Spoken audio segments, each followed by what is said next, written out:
Hi అండి, అందరికీ welcome back to our channel. అందరూ బాగున్నారా? ఈ వీడియోలో ఏంటంటే దోశ, ఇడ్లీ, బోండా ఇవన్నీ మనకు చట్నీ కూడా ఎంత క్వాంటిటీ అవుతుంది, 1 కిలోకి ఎంత చొప్పున బోండా అవుతుంది, 1 కిలోకి ఎంత చొప్పున ఇడ్లీ అవుతుంది, వీటన్నిటిని కూడా కలిపి ఒక్క వీడియో చేయండి అని అయితే నాకు కామెంట్స్ వస్తున్నాయి. ఇక్కడ చూసారా, 2 కిలోలు బియ్యం దోశ పిండి అనమాట. ఇక్కడ నేను 2 కిలోల బియ్యం అంటే 30 రూపీస్ చొప్పున లెక్కేస్తున్నా. ఇంకోటి ఏంటంటే మనకి మినపగుండు అంటారా, 35 రూపాయలు. పావు కిలో మొత్తం అయితే నేను వేయను, కొంచెం క్వాంటిటీలో నేను రైస్ ఉడకబెట్టి వేస్తా కాబట్టి కొంచెం తక్కువ అనుకోండి. అట్లా లెక్కేసినా సరే 65 రూపాయలు అనుకోండి. మనకి ఎన్ని అవుతాయి దోశ కానీ ఊతప్పం కానీ ఎన్ని అవుతాయి అంటే 55 నుంచి 60 లోపల అవుతాయండి. ఎందుకు అంటే కొంచెం ఒక్కొక్క స్పూన్ ఎక్కువ పడవచ్చు, ఒక్కొక్క దోశకి ఒక్కొక్క స్పూన్ తక్కువ పడవచ్చు, కొంచెం అటు ఇటు చొప్పున అవుతాయి అన్నమాట. ఇదైతే నేను కరెక్ట్ చెప్పలేను, ఎందుకు అంటే అది గర్రితో ఒక్కొక్కసారి పిండి మంచిగా పొంగిందంటే ఇంకో 2 ఎగస్ట్రా అవుతాయి, కొంచెం అటు ఇటు అయితే అవుతాయి అన్నమాట. ఇడ్లీ చెప్తాను. ఇక్కడ చట్నీ అంటారా, పావు కిలో పల్లీలు, పావు కిలో పుట్నా, పావు కిలో మిర్చి తీసుకున్నా సరే 35, పావు కిలో పుట్నాలు 30, పావు కిలో మిర్చి 20, అది మొత్తం లెక్కేస్తే 85 రూపాయలు. 85 రూపాయలకి ఎన్ని ప్లేట్లకు అవుతాయంటే 40 నుంచి 50 ప్లేట్లకి. ఒక్కొక్కరు ఎక్కువ తినే వాళ్ళు ఉంటారు, ఒక్కొక్కరు తక్కువ తినే వాళ్ళు ఉంటారు. మనం దోశ లెక్కేసి చట్నీ లెక్కేయాలంటే కష్టము. ఈ విధంగా చెప్తున్నాను అనమాట, ఇన్ని ప్లేట్స్కి ఇంత చట్నీ అవుతుంది. ఇంకొకవేళ మనకి అక్కడ ఏరియాని బట్టి ఎక్కువ స్పైసీగా తినేటాగుంటే మనం రెడ్ చట్నీ అనేది ప్రిపేర్ చేసుకోవాలి. ఒక 4 టమాటా, ఒక 10 నుంచి 15 వరకు ఎండుమిర్చి, రెండింటిని కొంచెం వాటర్ వేసి ఉడకబెట్టేసి కొంచెం జీలకర్ర సాల్ట్ వేసి మిక్సీ పట్టి మనకి రెడ్ చట్నీ రెడీ అయిపోద్ది అనమాట, వీళ్ళని బట్టి. ఇంకోటి ఏంటంటే ఇడ్లీ 1/2 కిలో మనం రెడీ చేసుకున్నాం అనుకోండి, ఎంత ఖర్చు వస్తుంది? 25 రూపాయలు ఇడ్లీ రవ్వ, 20 రూపాయలు అంటే 1/2 కిలో ఇడ్లీ రవ్వకి పావు కిలోలో సగమే వేస్తానండి. మినపగుండుని పావు కిలో సగం వేస్తా కాబట్టి నేను 20 రూపాయలు లెక్కేసినాను. ఈ 1/2 కిలోకి ఎంత ఖర్చు వస్తుంది? 45 రూపాయలు మనకి ఖర్చు వస్తుంది అనమాట. ఎంత అవుతుంది? 12 ప్లేట్లు ఇడ్లీ అవుతుంది.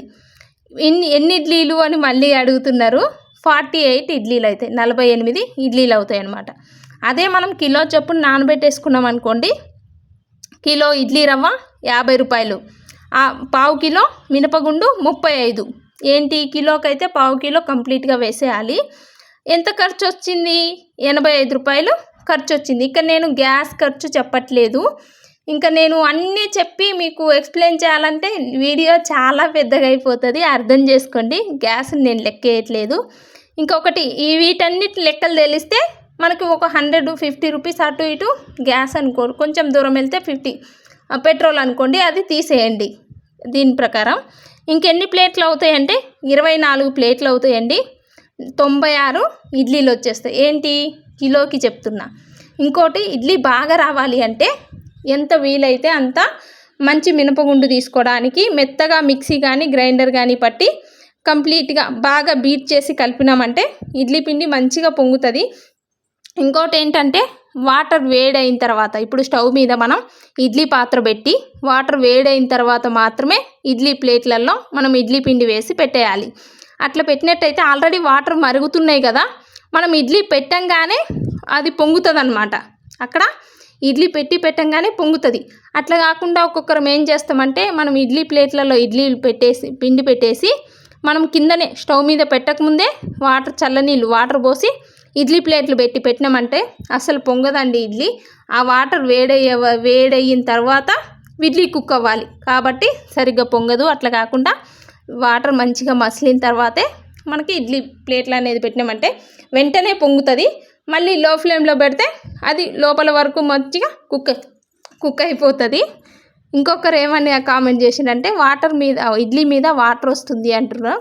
మీరు ముందు పెట్టకండి, ముందు వాటర్తో పాటు పెట్టకండి, వాటర్ మరిగిన తర్వాతనే ఇడ్లీ ప్లేట్లు పెట్టేసేయండి, అట్లయితే చాలా బాగా వస్తుంది.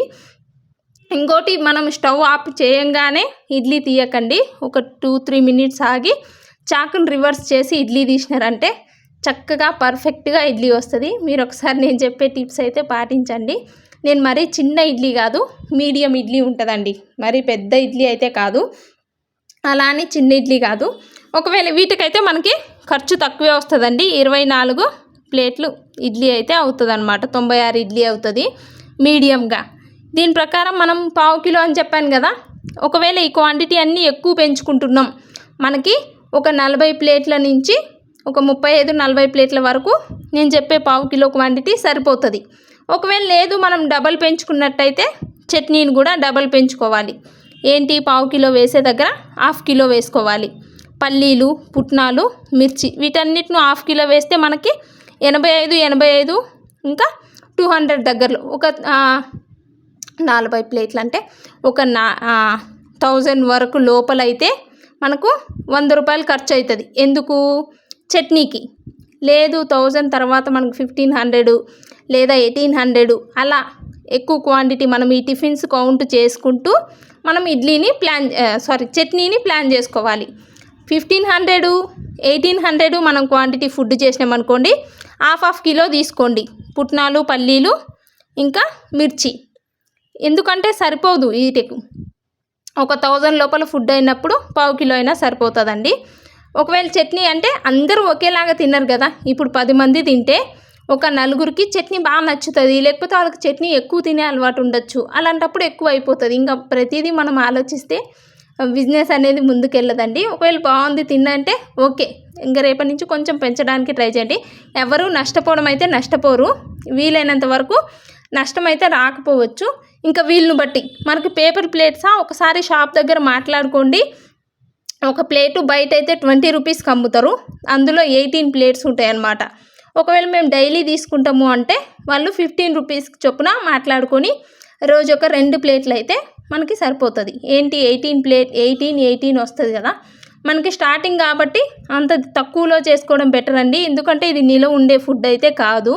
మళ్ళీ ఎక్కువ చేసుకొని మనం మైండ్ పరంగా బాడీ పరంగా ఎక్కువ స్ట్రెస్ తీసుకునే కంటే వీళ్ళని బట్టి ఒకవేళ బాగా జరుగుతుంటే ఆటోమేటిక్గా పెంచుకోవచ్చు, మనకి బిజినెస్ అనేది పెంచుకోవచ్చు. లేదంటే వేరే మనిషిని కూడా మనం మాట్లాడుకోవచ్చు. ఇంకా బోండా విషయంకి వస్తే హాఫ్ కిలో బోండా అయితే నాకు 10 ప్లేట్ల వరకు వస్తుందండి. హాఫ్ కిలోకి నేను మైదా అనుకోండి మనకి 55, అంటే ఒకవేళ 30 రూపీస్ మైదా వేసిన ఇంకా అందులో నేను పావు కిలోలో సగం కంటే ఆ సగంలో ఇంకా సగం వేస్తా. ఒక 100 గ్రామ్ అయితే సరిపోతుంది అన్నమాట. ఏంటి, హాఫ్ కిలో మైదా పిండికి. లేదు కిలో మైదా పిండికి అనుకోండి పావు కిలోలో సగం వేస్తా మినపగుండు. ఈ ప్రకారం 55 రూపాయలు మైదా, అలాగే 20 రూపీస్ మనకి ఇది మినపగుండు వేసుకున్నా సరే. ఇప్పుడు ఎంత వచ్చింది ఖర్చు మనకి, 55, 20 చొప్పున 75. మళ్ళీ మనం ఆయిల్ కూడా లెక్కేయాలి, బోండా కదా.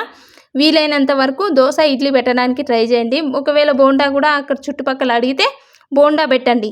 మనం స్టార్టింగే బోండా పెట్టినామనుకోండి ఎక్కువ మనీ అనేది కనిపించదు, మనకి లాభం వచ్చినట్టు కనిపించదు. ఎందుకంటే ఈ బోండాకి ఎక్కువ ఖర్చు అవుతుంది. ఇంకా మనం ఇది బోండా లెక్కేసుకొని మళ్ళీ చట్నీ ఇది లెక్కేస్తే మనకి నిజంగా డబ్బులేమి రావండి. ఒకవేళ బాగా జరుగుతున్నాయి, మనకి దోశ ఇడ్లీ బాగా పోతున్నాయి, బోండా కూడా అడుగుతున్నారు అంటే బోండా పెట్టండి. వీలైనంత వరకు బోండాకైతే ఖర్చు ఎక్కువ వస్తుంది, డబ్బులు అంతగా కనిపించదు. మనకంటూ ఒక ఐటెం ఉండాలి కదా, మనకి రెండే ఐటమ్స్ ఉన్నప్పుడు 3 ఐటమ్స్ పెట్టాలి అనుకున్నప్పుడు బోండా పెట్టండి. ఈ విధంగా చేసుకుంటే మనకి కొంచెంగా క్వాంటిటీ పెంచుకుంటూ పోతే మనకంటూ ఒక బిజినెస్ అనేది పెరుగుతుంది. మనకి ఒకే రోజు మిగలలేదని చెప్పేసి ఆపేయకండి. పెట్టిన వాళ్ళు కరెక్ట్గా 20 డేస్ ఖచ్చితంగా పెట్టండి, ఖచ్చితంగా సక్సెస్ అవుతారు. Thank you for watching. Bye bye.